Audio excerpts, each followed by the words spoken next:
आज हम लोग 8 क्लास अध्याय 5 पौधों एवं जंतुओं का संरक्षण के बारे में पढ़ेंगे, जिसमें आपका मेनली जो मुख्य पॉइंट है उसके बारे में पढ़ेंगे। तो सबसे पहले आ जाइए कि प्रमुख परिभाषाएं जो आपका है उसके बारे में पढ़ेंगे। जैसे जैव मंडल के बारे में आपको पढ़ना है। सबसे पहले हम किसके बारे में, जैव मंडल के बारे में पढ़ेंगे। तो आप लोग जैव मंडल के बारे में समझ लीजिए कि जैव मंडल किसको बोलते हैं।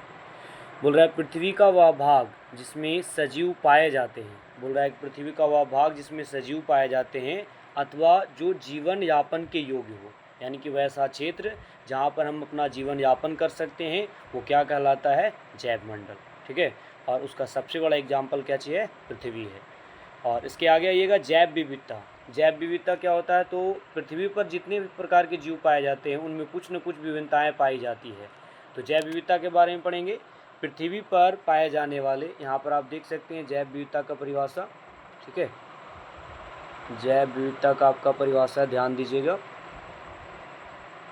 जैव विविधता क्या है, तो पृथ्वी पर पाए जाने वाले विभिन्न जीवों की प्रजातियां और उनके पारस्परिक संबंध। बोल रहा है कि पृथ्वी पर पाए जाने वाले विभिन्न जीवों की प्रजातियां और उनके पारस्परिक संबंध और पर्यावरण से उनका संबंध, यही क्या कहलाता है, जैव विविधता।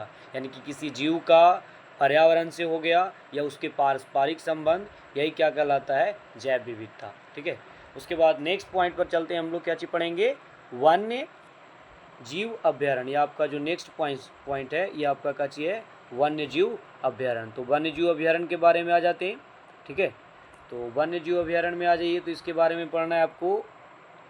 वन्य जीव अभ्यारण्य किसको बोलेंगे, वह क्षेत्र जहाँ जंतु एवं उनके आवास किसी भी प्रकार के विक्षोभ से सुरक्षित रहता है। यानी कि वन्य जीव अभ्यारण्य किसको बोलते हैं, यानी वैसा क्षेत्र जहाँ पर जीव जंतु को रहने में, यानी कि उसके आवास में कोई दिक्कत ना हो। यानी हर प्रकार से वह क्षेत्र क्या चीज़ होता है, जंतुओं के लिए सुरक्षित होता है। उस क्षेत्र को क्या चीज़ बोलते हैं, जैव आरक्षित क्षेत्र, यानी कि वन्य जीव अभ्यारण्य।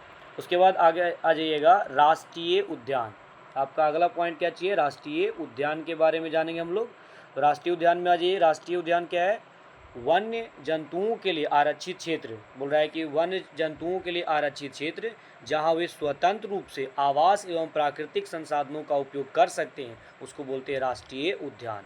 यानी कि वैसा क्षेत्र जहां पर जीव स्वतंत्र रूप से रह सकते हैं, यानी उनको वहाँ पर कोई दिक्कत नहीं हो सकता है। ठीक है, और वो प्राकृतिक संसाधनों का भी उपयोग कर सकते हैं, वैसे क्षेत्र को बोलते हैं जैव आरक्षित क्षेत्र, यानी कि राष्ट्रीय उद्यान। सॉरी, यहाँ पर बोलेंगे इसको क्या चाहिए, राष्ट्रीय उद्यान। अब आगे आ जाइए, आपका लास्ट पॉइंट परिभाषा का चाहिए जैव मंडल आरक्षित क्षेत्र। तो इसको क्या चीज समझेंगे, इसको समझिएगा।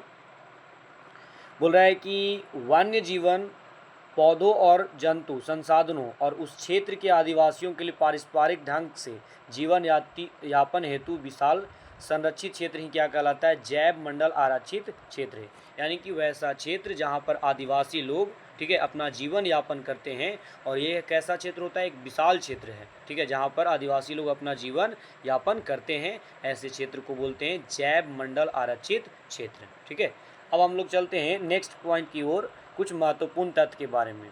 ठीक है, तो आपका पौधों एवं जंतुओं के संरक्षण में कुछ यहाँ पर अभ्यारण्य या उद्यान का नाम दिया था, तो उसके बारे में जान लीजिए कौन सा अभ्यारण्य कहाँ है। तो सबसे पहले आ जाएंगे किसके बारे में, भरतपुर। सबसे पहले कौन सा अभ्यारण्य आ जाएगा आपका, भरतपुर। तो भरतपुर अभ्यारण्य के बारे में जान लीजिए कि भरतपुर अभ्यारण्य जो आपका कहाँ है, राजस्थान में। भरतपुर अभ्यारण्य कहाँ पर आपका है, ये राजस्थान में।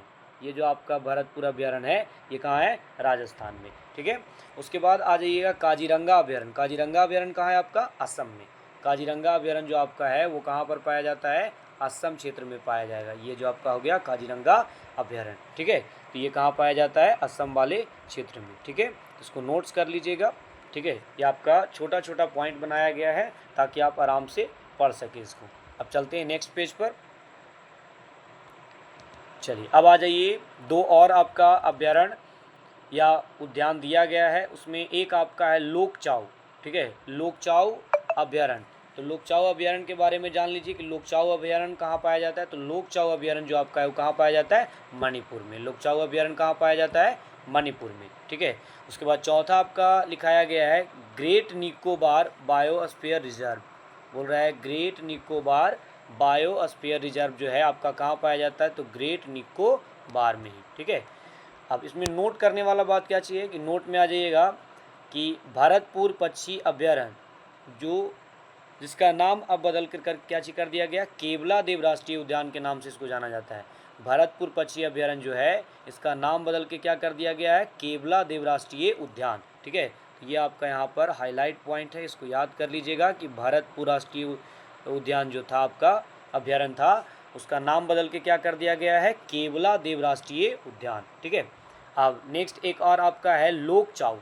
लोकचाव अभ्यारण्य को और किस नाम से जाना जाता है, तो इसको बोलते हैं यांगपो कपी लोकचाव वन्यजीव अभ्यारण्य। ठीक है, इसका अब एक आपका नया नाम क्या हो गया है, तो ये आपका हो जाएगा, इसको हम हाईलाइट कर लेते हैं, थोड़ा सा रुकिएगा यहाँ पर। देखिए ये आपका जो पॉइंट है इसको हाईलाइट कर लेते हैं, ये वाला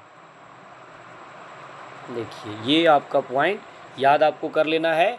लोकचाव को यांगपो कपी लोकचाव वन्यजीव अभ्यारण्य भी कहा जाता है। अब आते हैं हम लोग वन्य उन्मूलन के बारे में समझते हैं कि वन्य उन्मूलन क्या है।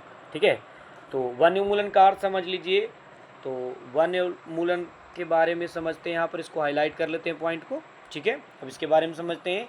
बोल रहा है कि वनों की कटाई करके उस भूमि की खेती, उद्योग, आवास जैसे अन्य कार्यों के लिए साफ करना। बोल रहा है कि जब हम वनों को काटकर उसका उपयोग भूमि यानी कि खेती करने के लिए उपयोग करते हैं, किसी उद्योग में उसका उपयोग कर रहे हैं, या अपने घर यानी आवास बनाने के लिए कर रहे हैं, तब इस प्रकार के जो प्रक्रिया करते हैं उसको क्या चीज़ बोलते हैं, वनोन्मूलन, यानी कि वनों का हम लोग क्या चीज़ कर रहे हैं, नाश कर रहे हैं। ठीक है, यानी वनों का विनाश हो रहा है। अगर हम वनों का विनाश करेंगे, ठीक है, या आप बोल सकते हैं कि वनों के विनाश का उद्देश्य क्या चीज़ है। ठीक है, क्योंकि बोल रहा है कि हम वनों की कटाई क्यों करें, इसका कुछ तो उद्देश्य होगा। तो इसका उद्देश्य क्या चाहिए, ये आपका मेन पॉइंट यहाँ पर है, इसका उद्देश्य। ठीक है, तो इसको याद कर लेना है। पहला उद्देश्य क्या चाहिए, तो पहला उद्देश्य में आपका दिया गया है कि कृषि के लिए भूमि प्राप्त करना। पहला उद्देश्य क्या चाहिए, कृषि के लिए भूमि प्राप्त करना। ठीक है, दूसरा घरों एवं कारखानों का निर्माण। बोल रहा है कि हम लोग क्या चीज़ कर रहे हैं कि जंगलों की कटाई करके वहाँ पर मकान बना रहे हैं। ठीक है, और उसके बाद कारखाने बना रहे हैं। उसके बाद तीसरा आपका फर्नीचर बनाने में। ठीक है, जैसे आपका विभिन्न प्रकार के आपके हो गए, जैसे पलंग, चौकी, जो भी हो गए, इस फर्नीचर में सब आ जाएंगे। और उसके बाद ईंधन के रूप में जलावन बोलिए या ईंधन बोलिए, उसका उपयोग भी हम लोग किससे करते हैं, तो वन से। और आपका अगला पॉइंट आपका आ जाता है कि वन्योन्मूलन के परिणाम, अगर वनों की कटाई होगी तो क्या होगा, वनों की कटाई होने से क्या दिक्कत है, तो पृथ्वी के ताप एवं प्रदूषण में वृद्धि। बोल रहा है पृथ्वी का ताप बढ़ेगा और प्रदूषण की मात्रा भी बढ़ेगी। ठीक है, जिससे क्या चीज़ होगा, पृथ्वी का जो वातावरण है, पृथ्वी के वातावरण क्या चीज़ हो जाएगा, असंतुलन की स्थिति हो जाएगी। दूसरा दिया है कार्बन डाइऑक्साइड की मात्रा में वृद्धि। कार्बन डाइऑक्साइड की मात्रा बढ़ने से, ठीक है, पृथ्वी का तापमान बढ़ेगा, जिससे यहाँ पर रहने वाले जीव जंतु, ठीक है, वो अपने आप को अनुकूलित नहीं कर पाएंगे। ठीक है, उसके बाद बोल रहा है कि अगर वातावरण में कार्बन डाइऑक्साइड की मात्रा बढ़ती है तो कार्बन डाइऑक्साइड एक लेयर का काम करता है। ठीक है, कार्बन डाइऑक्साइड एक ऊपर से लेयर का काम करेगा, जिससे ये जब सूर्य के प्रकाश रिटर्निंग आता है तो उसको पृथ्वी पर आने तो देगा लेकिन रिटर्न नहीं जाने देगा, जिससे पृथ्वी का तापमान अत्यधिक गर्म हो जाएगा। ठीक है, और उसके बाद और क्या हो सकता है, अगर पृथ्वी का तापमान बढ़ेगा, ठीक है, तो जो मिट्टी में नमी की मात्रा होती है वो खत्म हो जाएगी। ठीक है, जिससे भूमि की उर्वरता में भी कमी आएगी और वर्षा की मात्रा में, यानी भूमजल स्तर जो होता है, यानी कि मिट्टी के नीचे जो पानी होता है उसमें भी क्या चीज़ होगा, कमी होगा। ठीक है, नेक्स्ट आ जाइए, यहाँ पर दिया गया है कि उर्वर भूमि का मरुस्थल में परिवर्तन, और जो भूमि कृषि योग्य है वो किस में बदल जाएगा, मरुस्थल में, यानी कि रेगिस्तान में हो जाएगा। ठीक है, और अब यहाँ पर जो लास्ट पॉइंट आपका है वो आपका क्या चाहिए, विविधता के बारे में। ठीक है, विविधता के बारे में समझ लीजिए। तो बोल रहा है कि ये आपका कुछ अलग पॉइंट था। ठीक है, तो इसको रहने देते हैं, और ये आपका यहाँ तक का हो गया लास्ट वीडियो, तो इसको ध्यान से पढ़िए। आज के वीडियो में इतना ही, इसका नेक्स्ट पार्ट अगले वीडियो में।